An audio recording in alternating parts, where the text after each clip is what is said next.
안녕하세요. 무엇이든 세 가지로 가르쳐드리는 명지대 교수 김익환입니다. 모든 걸 다 하고 싶어요. 또 그 모든 걸 다 할 수 있다고 또 생각해요.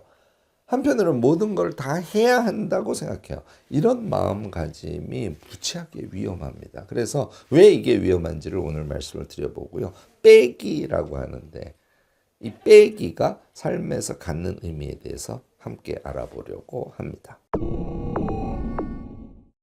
무엇이든 다 이룰 수 있다는 주문으로 가득한 그런 현대사회를 우리는 지금 살고 있습니다. 기술의 발전이 있었죠. 그래서 할 수 있는 일들이 실제로 엄청 많아졌어요. 그만큼 해야 할 일도 많아졌다는 걸 뜻합니다. 그 많은 가능성들과 기회 속에서 정작 나는 무엇을 위해서 살아가는가 이런 질문을 거꾸로 안 하게 되는 것이죠. 이런 질문을 외면하면서 우리가 살고 있다는 걸 강조해서 말씀을 드리고 싶습니다. 사실 중요한 것은요, 무엇을 더 할 수 있느냐가 아니에요.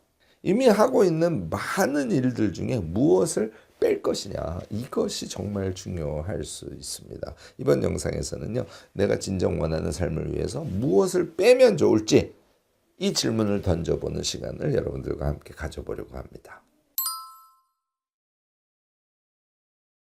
네, 그 질문에 대한 답을 할 때는 여러분들께 제가 이 책을 꼭 권하는데 한병철 교수의 피로사회라는 책입니다. 한때 엄청 유명해서 들은 적이 있으실 겁니다. 근데 실제로 읽으신 분들은 또 많지가 않으세요. 그래서 이 책을 읽으면 여러분들이 이 질문에 대한 답의 방향성을 설정할 수 있을 겁니다. 이 책에서는요, 현대사회를 규율사회라고 칭하고 있어요. 여러 가지 정의가 있는데 그 중에 규율사회가 되게 중요해요. 이 책에서는 뭐뭇을 해야 한다 또는 뭐뭇을 해서는 안 된다라고 명령하고요. 사회적 합의나 규칙, 법률, 형법 이런 것을 가지고 우리를 사실 규율한다는 것이죠. 이게 이제 현대사회를 이해할 때 아주 중요한 요소가 되거든요. 그렇게 함으로써 사람들의 행동을 통제하는 것이 현대사회의 특징이거든요. 이렇게 통제를 한 상태에서 어떤 것을 거기에다 더 씌우냐면 성과 사회라고 하는데요. 자발적으로 성과를 관리하고 계획하는 성과 주체로 우리 모두를 위치 지우는 거예요. 그러니까 우리 스스로가 성과를 추구하게 세상이 만든다는 것이죠. 그래서 인간의 능력에 대한 무한 긍정을 강요하고 또 스스로 계속해서 난 뭘 할 수 있어, 뭘 할 수 있어라고 주문을 한다는 것이죠. 이게 이제 규율 사회의 메커니즘이거든요.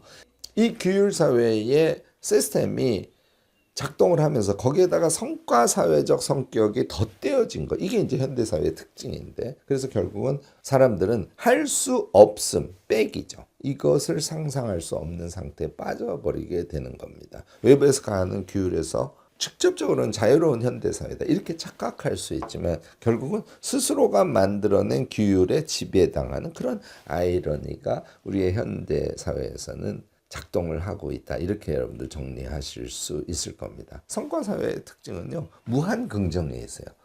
규율사회에서는 해야 할 것, 하지 말아야 할 것 이런 것들이 명확하게 직접적으로 나누어지고요. 그런데 이것에 비해서 성과사회는 이질적이고 낯선 것들도 신비롭게 막 포장이 돼요. 그래서 우리는 무엇이든지 할 수 있는 존재다. 이렇게 생각하게 만든다는 것이죠. 무엇이든 할 수 있는 존재라는 믿음. 언뜻 봐서는 좋은 말처럼 들리지만 결국은 무엇인가를 이루지 못한다면 할 수 있는데도 못한 자신을 다그치게 되고요. 또 좌절하게 되는 것이죠.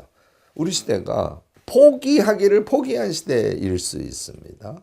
결국은 이것은 우리 개인에게 우리가 모두 다 달성할 수가 없기 때문에 우울감이나 어떤 소진 상태나 또는 그것을 달성하기 위해서 미친 듯이 하다가 결국은 번아웃 상태에 빠지는 이런 경우들이 자주 발생을 하는 것이죠.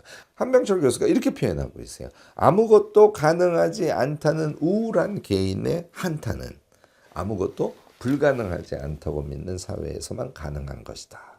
좀 비틀어놨지만 가슴에 확 와닿는 그런 얘기 아닐까요?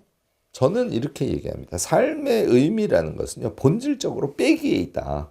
이런 얘기를 오늘 좀 강조하고 싶은 거예요. 할 수 있는데 굳이 안 하는 사람들을 여러분들 한번 생각해 보시기 바랍니다. 내일 아침이면 원하는 물건을 쿠팡에서 배송받을 수 있어요. 그런데 굳이 직접 마트에 가서 물건을 사는 사람들이 있어요. 결국은 환경 친화적인 삶이라는 걸 생각하고 있다는 얘기죠. 돈을 더 많이 벌 수 있어요. 그런 능력을 갖고 있습니다. 그렇지만 돈은 조금 못 벌어도 자기가 좋아하는 일에 뛰어드는 사람들. 이건 뭘까요? 돈보다 자기의 추구, 자기가 좋아하는 일에 의미를 둠으로써 돈에 뺄셈을 하는 그런 태도를 말합니다. 우리가요, 소유적 삶, 존재적 삶, 이거 이제 에리 프롬의 개념이지 않습니까? 존재적 삶으로서의 의미는 본질적으로 빼기에 중점을 두는 것이다라고 오늘 강조해서 말씀드립니다. 결국은 포기를 함으로써 진정한 의미가 탄생된다, 이렇게 얘기할 수 있을 것 같습니다. 당연히 현실 사회에 이런 힘이 작동하기 때문에 그래요. 첫 번째 이유는 당연히 소유적 삶에 중독되어 있기 때문에 그렇습니다. 소유적 삶이라는 것은 자신이 소유한 것으로 자신의 정체성을 정의하는 것을 말해요. 다시 말해서 내가 좋은 차를 갖고 있어, 그것이 나의 정체성이라고 자꾸 착각하게 만든다는 것이죠. 소유하고 있는 것을 빼는 것, 포기하는 것, 이거는 결국은 이런 사회에서는 자기 부정을 의미하는 것이기 때문에 당연히 쉽지가 않습니다. 소유적 삶은 그래서 자기 부정에 대한 커다란 두려움을 안고 살 수밖에 없다는 점, 이 점 우리 꼭 체크해 보시기를 권합니다. 두 번째는요, 성과 사회의 압박 때문에 그렇습니다. 무한 긍정에 대한 반복적인 강조가 이미 이 사회에 팽배해 있지 않습니까? 부정성, 다시 말해서 빼기를 하는 것은 마치 자포자기를 하는 것, 쓸모없는 사람이 되는 것, 이렇게 생각하기 십상이라는 것이죠. 실패나 포기처럼 보이는 것에 대해서 당연히 두려움을 갖게 마련입니다. 세 번째 이유는요, 경쟁 때문에 그런데요. 경쟁에서의 승리를 기준으로 해서 성공을 정의하는 게 현대사회의 특징이에요. 그러니까 남들과 비교해서 더 많은 것을 성취하고 소유하려는 그런 욕구는 잘할 수밖에 없습니다. 뒤처지는 것에 대한 두려움이 그 반대편에 있는 것이고요. 이런 이유 때문에 우리는 빼기를 할 수가 없는 것이죠. 자, 빼기가 의미 있다는 건 우리가 알았어요. 그러면 빼기를 할 때 나름대로 자기 기준이 있어야 될 거 아닙니까? 오늘 그 이야기를 여러분들께 좀 말씀을 드리려고 합니다. 결국은 내적 동기와 외적 압박을 구분하는 것, 이게 핵심이에요. 외적 압박을 구별하는 건 되게 쉽습니다. 그러니까 하기 싫어 죽겠는데도 해야 하는, 이게 이제 외적 압박이에요. 내적 동기는 핵심 가치 리스트 같은 걸 적어 보시면 여러분들이 점점 알게 됩니다. 저는요, 4개 세션 정도로 분류해서 나의 삶, 또는 뭐 나의 성장, 또는 나의 일, 또는 뭐 나의 사회적 관계, 이렇게 세션을 구분해 보시라는 거예요. 자, 삶과 관련해서는 사람들과 일상적인 관계 속에서 내가 가장 중요하게 생각하는 것이 무엇이지? 그 생각하는 가치가 무엇이지? 이걸 체크해 보는 것이고요. 성장은 능력을 발전시켜 가는 데 있어서 가장 중요한 가치가 뭐지? 이런 걸 생각해 보는 것이고요. 일은 일을 선택하는 기준이자 일을 할 때 가장 중요하게 생각하는 가치가 무엇인지를 여러분들이 판단해 보시는 것이고요. 사회는 우리 사회가 어떤 모습으로 변화하면 좋을까 하는 점에 대해서 생각을 해보는 거예요. 나는 그 속에서 어떤 역할을 할 수 있을까? 이런 점들을 여러분들이 가치의 측면에서 메모를 해보시기를 적극적으로 권합니다. 각 섹션에서 가치를 쭉 써내려가는 거예요. 자, 삶을 예를 든다면 여러분들은 어떤 가치를 중시하나요? 관용이라든지 사랑이라든지 신뢰라든지 존중이라든지, 또 성장이라고 하면 뭐 호기심, 재미, 뭐 인문학적 지혜, 뭐 일이라고 하면 효율성, 책임감, 또 사회에 미치는 영향, 이런 것들을 생각하실 수 있을 것 같고요. 사회라고 한다면 환경과 관련된 것, 타자에 대한 연민, 뭐 이런 것들을 써내려 가실 수 있겠죠. 물론 사람마다 다 다를 수 있습니다. 제가 예시로 말씀을 드렸고요. 쭉쭉 써내려간 리스트에서 딱 3가지만 골라서 우선순위를 정해 보시기를 저는 권합니다. 내가 진정 원하는 것이 무엇이지라는 질문에 대한 답에 점점 여러분들이 가까이 갈 수 있게 되지 않을까 싶습니다. 네, 되게 직설적인 질문인데 여기에 대해서 답을 하면 우리에게 굉장히 유용한 어떤 인사이트가 떠오르지 않을까 싶은데요. 첫 번째, 할 수 있어도 하지 않는 것의 가치.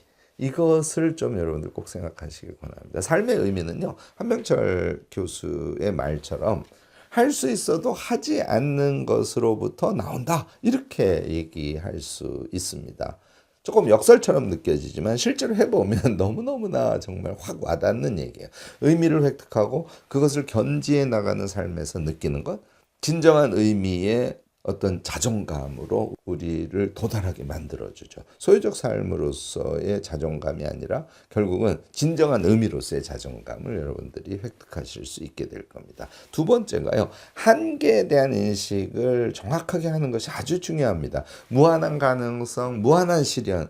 이게요. 그냥 일상에서 모든 어떤 과제, 모든 현상에 적용돼서는 큰일 납니다. 실현 과정에서 자기의 한계를 이해하고 받아들이는 거. 이게 이제 자기 수용의 한 측면인데요. 결국은 삶의 의미와 목적에 대한 정확한 인식을 하고 또 무리한 성과 추구보다는 에너지와 능력을 고려해서 선택과 집중을 하는 거. 그리고 그것이 갖는 의미에 대해서 집중해서 생각하는 거. 이게 필요하다는 얘기죠. 세 번째는 작은 성취의 기쁨을 향유하는 것인데 이거는 뭐 자기계발 영역에서 너무너무나 자주 이야기되는 그런 소주제죠. 처음부터 다방면으로 완벽한 사람을 목표로 하지 않습니까? 작은 성취의 기쁨을 누리기가 점점 어려워지기 마련입니다. 목표를 구체적으로 좁게 설정을 하시고요. 과제를 잘게 또 분리하시고 작은 과제를 수행하고 그것을 성취했을 때의 기쁨을 향유하고 이런 메커니즘이에요.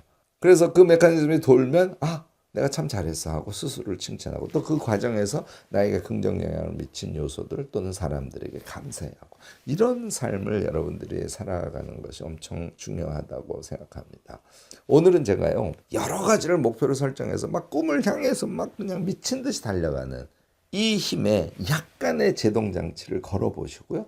뺄셈에 대해서 적극적으로 한번 생각해 봅시다. 그리고 그 뺄셈을 하는 구체적인 방법 등에 대해서도 여러분들께 말씀을 드려보았습니다. 오늘 제 이야기가 도움이 되셨다면 좋아요, 구독, 알림 설정까지 꼭 부탁드리겠습니다.